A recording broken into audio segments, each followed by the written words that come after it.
Guys, welcome back to my channel. ಹೇಗಿದ್ದೀರಾ ಎಲ್ಲರೂ? ನಾನು ತುಂಬ ಚೆನ್ನಾಗಿದ್ದೀನಿ. ಹೋಪ್ ನೀವು ತುಂಬ ಚೆನ್ನಾಗಿದ್ದೀರಾ ಅಂದ್ಕೊಂಡು ಇವತ್ತಿನ ವಿಡಿಯೋ ಸ್ಟಾರ್ಟ್ ಮಾಡೋಣ. ಆ್ಯಕ್ಚುಲಿ ಇವತ್ತಿನ ವಿಡಿಯೋ ಏನಂತ ಹೇಳಿದ್ರೆ, ಎಲ್ಲ ಮ್ಯಾರೇಜ್ ಆಗಿರೋ ಗರ್ಲ್ಸ್ಗೆ, ವುಮನ್ಸ್ಗೆ ತುಂಬ ಇಂಪಾರ್ಟೆಂಟ್ ಮೆಸೇಜ್ ಅಂತಲೇ ಹೇಳ್ಬೋದು. ಯಾಕಂತಂದರೆ ಎಲ್ಲರ ಮನೆಯಲ್ಲೂ ಏನೋ ಒಂಥರ ಗಲಾಟೆ ಕಿರಿಕಿರಿ ಇದ್ದೇ ಇರುತ್ತೆ. ಒಂದೊಂದು ಮನೆಯಲ್ಲಿ ಒಂದೊಂದು ಥರ ಸಮಸ್ಯೆಗಳಿರುತ್ತೆ. ಸಪೋಸ್ ಒಂದೊಂದು ಮನೆಯಲ್ಲಿ ಅತ್ತೆ ಕರೆಕ್ಟಾಗಿರಲ್ಲ, ಒಂದೊಂದು ಮನೆಯಲ್ಲಿ ಮಾವ ಕರೆಕ್ಟಾಗಿರಲ್ಲ, ಇನ್ನೊಂದು ಮನೆಯಲ್ಲಿ ಎಲ್ಲರೂ ಕರೆಕ್ಟಾಗಿದ್ದರೆ ಬೇರೆ ಯಾರೋ ಇರ್ತಾರೆ. ಆ ಥರ ಎಲ್ಲರ ಮನೆಯಲ್ಲೂ ಏನೋ ಒಂದು ಪ್ರತಿಯೊಂದು ಪ್ರಾಬ್ಲಮ್ ಇದ್ದೇ ಇರುತ್ತೆ. ಎಲ್ಲರ ಮನೆಯಲ್ಲೂ ಯಾವುದೇ ಒಂದು ಪ್ರಾಬ್ಲಮ್ ಇರುತ್ತೆ. ಬಟ್ ಯಾವುದೇ ಪ್ರಾಬ್ಲಮ್ ಆಗಿರಲಿ ಕೂಡ ಅದು ಗಂಡ ಹೆಂಡತಿಗೆ ಸಂಬಂಧಪಟ್ಟಿದ್ದ ಪ್ರಾಬ್ಲಮ್ ಆದರೆ, ಗಂಡ ಹೆಂಡತಿ ಇಬ್ಬರ ಮಧ್ಯೆ ಇರೋ ಪ್ರಾಬ್ಲಮ್ ಆದರೆ ಗಂಡ ಹೆಂಡತಿ ಇಬ್ಬರೇ ನಾವು ಸಾಲ್ವ್ ಮಾಡ್ಕೋಬೇಕು. ಸೊ ಅವರು ಗಂಡ ಹೆಂಡತಿ ಮಧ್ಯದಲ್ಲಿ ಯಾವುದೇ ಕಾರಣಕ್ಕೂ ಅತ್ತೆ ಮಾವ ತಮ್ಮ ತಂಗಿ ಇನ್ನೊಬ್ರಂತೆ ಯಾವಳ ಅಕ್ಕ ಅಂತೆ ಅವೆಲ್ಲ ಬೇಕಾಗಿಲ್ಲ. ಯಾಕಂತಂದರೆ ನಾವು ಗಂಡ ಹೆಂಡತಿಗೆ ಎಷ್ಟೇ ಜಗಳ ಇದ್ರೂ ಕೂಡ ನಾವು ಸಾಲ್ವ್ ಮಾಡ್ಕೊಳ್ಳೋ ಕೆಪಾಸಿಟಿ ಇರುತ್ತೆ. ಯಾಕೆ ನಮಗೊಂದು ಏಜ್ ಬಂದಮೇಲೆ ಮದುವೆ ಮಾಡ್ತಾರೆ ಯಾಕೆ ಹೇಳಿ? ಸೊ ನಾವು ಎಲ್ಲ ಪ್ರಾಬ್ಲಮ್ಸ್ನ ಫೇಸ್ ಮಾಡೋ ಕೆಪಾಸಿಟಿ ಇರುತ್ತೆ, ಆ ಪ್ರಾಬ್ಲಮ್ಸ್ನ ನಾವು ಸಾಲ್ವ್ ಮಾಡ್ಕೊಳ್ಳೋ ಕೆಪಾಸಿಟಿ ಇರುತ್ತೆ. ಸೊ ಎಲ್ಲರೂ ಮೇಜರ್ಸೇ ಆಗಿರೋದ್ರಿಂದನೂ ಸೊ ಅವ್ರಿಗೆ ಮದುವೆ ಮಾಡ್ತಾರೆ. ಸೊ ಇವಾಗ ನಾನಾಗಿರ್ಬೋದು, ನನ್ನ ಗಂಡ ಆಗಿರ್ಬೋದು, ನಾವಿಬ್ಬರಿಗೂ ನಮ್ಮ ಮಧ್ಯದಲ್ಲಿ ಏನಾದರೂ ಮಿಸ್ಅಂಡರ್ಸ್ಟ್ಯಾಂಡಿಂಗ್ ಇದ್ದರೆ, ಇಲ್ಲ ನಮಗೇನಾದರೂ ಜಗಳ ಬರ್ತಾ ಇದ್ದರೆ, ಸೊ ನಾವು ಸ್ಲಾಟ್ ಔಟ್ ಮಾಡ್ಕೊತೀವಿ. ನಮ್ಗೆ ಗೊತ್ತಿದೆ ಅದನ್ನ ಪ್ರಾಬ್ಲಮ್ನ ಯಾವ ಥರ ಕ್ಲಿಯರ್ ಮಾಡ್ಕೋಬೇಕು ಅಂತ. ನಮ್ಮನೆ ಪ್ರಾಬ್ಲಮ್ನ ತಗೊಂಡೋಗಿ ಇನ್ನೊಬ್ಳಿಗೆ ಹೇಳೋದು, ಅವಳೋ ಬಂದು ನಮ್ಮ ಸಂಸಾರದ ಬಗ್ಗೆ ಮಾತಾಡೋದು, ಇವೆಲ್ಲ cheap. Actually first of all ನಮ್ಮ ಸಂಸಾರದ ಬಗ್ಗೆ ಯಾವಳೋ ಯಾಕೆ ಮಾತಾಡ್ಬೇಕ್ರಿ? ನಮ್ಮ ಸಂಸಾರ ಫಸ್ಟ್ ಆಫ್ ಆಲು ಗಂಡ ಹೆಂಡತಿ ಮಧ್ಯದಲ್ಲಿ ನಮ್ಮ ತಂದೆ ತಾಯಿ ಆಗಿರ್ಬೋದು, ಅವ್ರ ತಂದೆ ತಾಯಿ ಆಗಿರ್ಬೋದು, ಅವ್ರು ಕೂಡ ಇನ್ವಾಲ್ವ್ ಆಗಬಾರ್ದು. ಸೊ ಯಾವಾಗ ಅವರೆಲ್ಲ ಇನ್ವಾಲ್ವ್ ಆಗ್ತಾರೋ ಅದು ಪ್ರಾಬ್ಲಮ್ಮು ಇನ್ನೂ ಒಂದರಿಂದ ಹಂತ ಅದು ದೊಡ್ಡದಾಗತ್ತೆ ಹೊರತು ಕಡಿಮೆ ಆಗಲ್ಲ. ಸೊ ಕಡಿಮೆ ಮಾಡೋದು ಕೂಡ ರೀತಿ ಇರುತ್ತೆ, ಅದಕ್ಕೊಂದು ವೇ ಇರುತ್ತೆ. ಆ ರೀತಿ ಹೋದ್ರೇ ಅದು ಕಡಿಮೆ ಆಗುತ್ತೆ. ಇಲ್ಲ ಅಂತಂದರೆ ಈಗೋ ಜಾಸ್ತಿ ಆಗುತ್ತೆ, ಇನ್ನೂ ಅದು ಜಾಸ್ತಿನೇ ಆಗುತ್ತೆ problems. So first of all ನಮ್ಮ ಮಧ್ಯೆ ಇರೋ ಜಗಳ ಆಗಿರ್ಬೋದು, ಏನೇ ಆಗಿರ್ಬೋದು, ನಮ್ಮ 4 ಗೋಡೆ ಏನಿದೆ ಅಷ್ಟರಲ್ಲೇ ಇರಬೇಕು. ಸೊ ಇನ್ ಕೇಸ್ ಮನೆಯಿಂದ ಅದು ಹೊರಗೆ ಹೋಗ್ತಾ ಇದೆ ಅಂತ ಗೊತ್ತಾದಾಗ ಫಸ್ಟ್ ಯಾವನು ಹೋಗಿ ಹೇಳ್ತಾ ಇದ್ದಾನೆ, ಯಾವಳು ಹೋಗಿ ಹೇಳ್ತಾ ಇದ್ದಾಳೋ ಅವನಿಗೆ ಚಪ್ಪಲಿ ತಗೊಂಡು ಹೊಡಿಬೇಕು, ಆಯಿತಾ?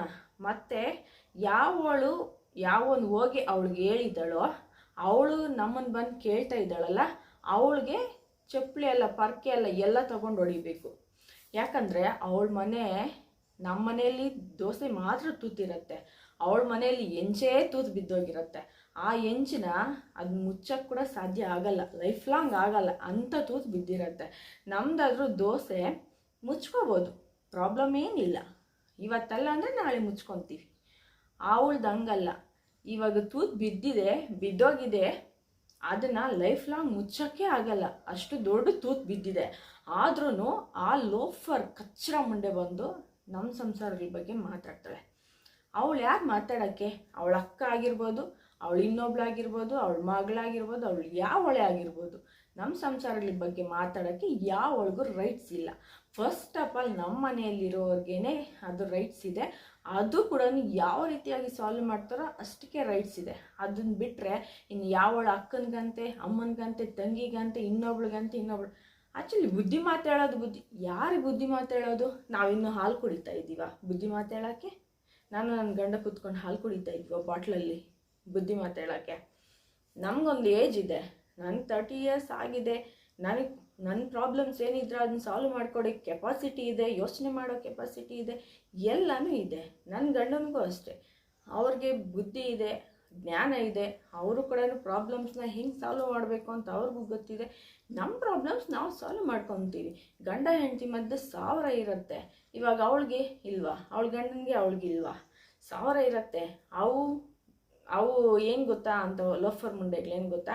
ಅವ್ರ ಮನೆಯಲ್ಲಿ ಎಷ್ಟೋ ತೂತಿದ್ರು ಅವು ಮುಚ್ಚಿಟ್ಕೊತವೆ, ಬೇರೆಯವ್ರ ಮನೆಯಲ್ಲಿ ಎಲ್ಲಿ ಸಿಗತ್ತೋ ಅಂತ ಕಾಯ್ಕೊಂಡಿರ್ತವೆ. ಅವು ಅಂಥ ಮುಂಡೆಗಳೇನಾದರೂ ಸಂಸಾರಗಳೊಳಗಡೆ ಬಂದರೆ ಚಪ್ಪಲಿ ತಗೊಂಡು ಹೊಡೀರಿ ಅಷ್ಟೇ.